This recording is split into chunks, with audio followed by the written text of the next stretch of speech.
Hi, this is the MOTOROLA Edge for the Neo, and I'll show you how to create home screen folders on this device. So first, hold for a while the application and drag this up to another one, and we could see that we just successfully created the new home screen folder. Just to give a name to the folder, tap to the name and enter the apps, for example.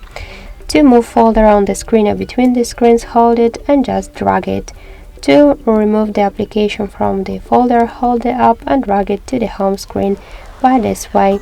If you want to remove the application from the folder, not to home screen, just to remove it from the folder and from the home screen, hold it and drag it to remove icon. And also, if you want, you could remove all of the applications with the folder together just by hold the folder and drag it to remove. So that's it. Thank you for watching, and if you like this video, leave thumbs up and subscribe.